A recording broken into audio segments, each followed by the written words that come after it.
नमस्कार मित्रों, आप सभी का हार्दिक स्वागत है हमारी चैनल धर्मार्थ पे। पौराणिक प्रतीक कथाओं के साथ इतिहास भी जुड़ा हुआ है। जैसे कि शांतनु एक धान्य होता है, अश्विन में उसे वर्षा का जल चाहिए। ऐसा जल गांगेय जल कहलाता है। शांतनु और गांगेय जल के मिलन को विवाह कहते। यही रूपक रचा जाकर भारत के इतिहास में मिल गया।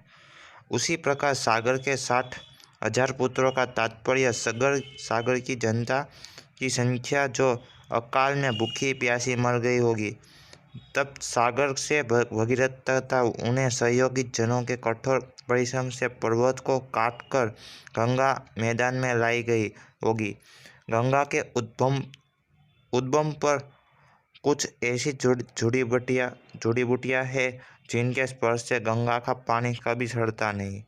शंकर की जटाओं यानी हिमालय की चोटियाँ जो वर्षा के जल से लबालब है, उसी अभिनियंत्रण कला से हिम शिखरों पर अनेक सुंदर और सुदृढ़ सरोवर का निर्माण हुआ।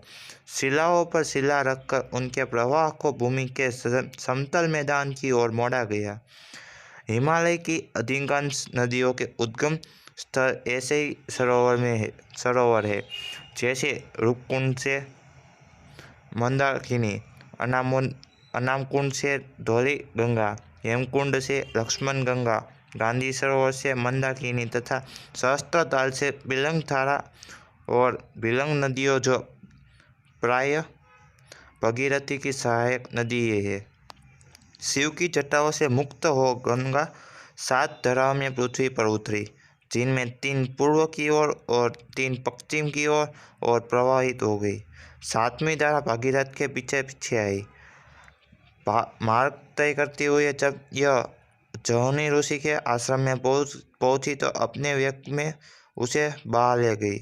तब देवता गंधर्वों और ऋषि ने की वंदना कर क्षमा मांगी। ऋषि को अपनी जंधा चीरकर गंगा को मुक्त करना पड़ा।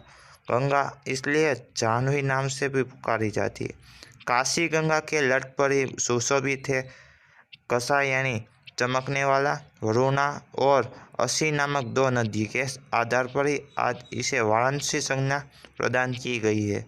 महाभारत में इसे त्रिपथगामिनी, वाल्मीकि रामायण में त्रिपथका और रघुवंश और शाकुंतलम में जिष्णुता कहा गया है। विष्णु धर्मांतर पुराण में गंगा को त्रिलोक व्यापिनी कहा गया है। शिव स्वरोद्य में ईदा नदी को गंगा कहा गया है। देवी भागवत पुराण के अनुसार गंगा, लक्ष्मी, सरस्वती तीनों विष्णु की पत्नियां थी। आपसी कलह के कारण सरस्वती और गंगा को पृथ्वी पर नदी के रूप में आना पड़ा। भारतीय संस्कृति रूप में गंगा का जन्म कैसे भी हुआ हो, पर मनुष्य की पहली बस्ती इसके तट पर आबाद हुई। पामीर के पठारों में गौरवर्णीय सुनहरे बालों वाली आर्य जाति का इष्ट देवता था वरुण।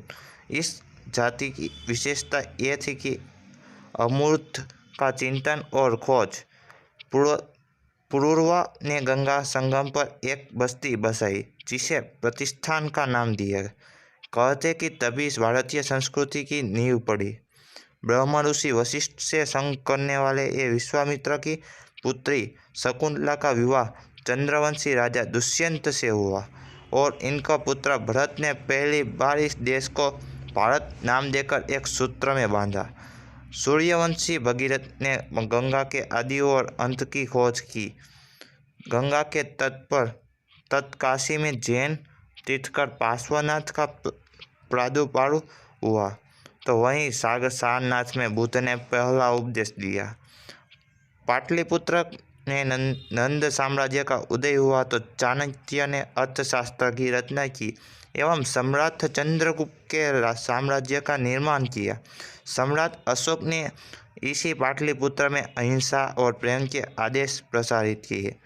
शुंग के समय अश्वमेध यज्ञ होने लगे।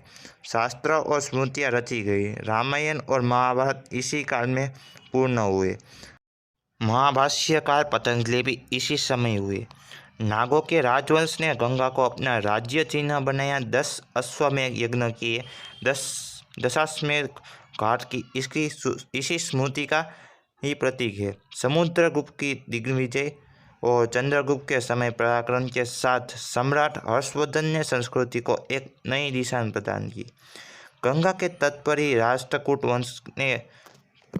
वंश के ध्रुव ने फिर से इन प्रदेशों को जीतकर गंगा को अपना राज्य चिन्ह बनाया। अब्दुल फजल, इब्न बतूता, बर्नियर, महर्षि चरक, बानबर आदि मनुष्यों को भी गंगा तट पर रहने का सौभाग्य प्राप्त हुआ। गंगा के अंचल में ही आयुर्वेद का जन्म। गंगा यदि न होती तो प्राकृतिक दृष्टि उत्तर प्रदेश एक विशाल मरुस्थल हुआ होता। राम की सरयू, कृष्ण की यमुना, रतिदेव की चंबल और गजराग्रह की सोन, नेपाल की कोसी, गंडक और तिब्बत से आने वाली ब्रह्मपुत्र सभी को अपने में समेटती हुई और अलकनंदा, जाह्नवी, भागीरथी, हुगली, पद्मा, मेघना आदि विभिन्न नामों से जानी जाने वाली गंगा अंत में सुंदरवन के पास बंगाल की खाड़ी में समा जाती है। अगर आपको हमारी ये प्रस्तुति पसंद आई है तो हमारे वीडियो को लाइक कर चैनल को सब्सक्राइब कर दीजिएगा। अगर हमसे इस वीडियो में कोई भी भूल या गलती हुई हो तो हम आपसे क्षमा मांग रहे, कृपया हमें क्षमा कर दीजिएगा।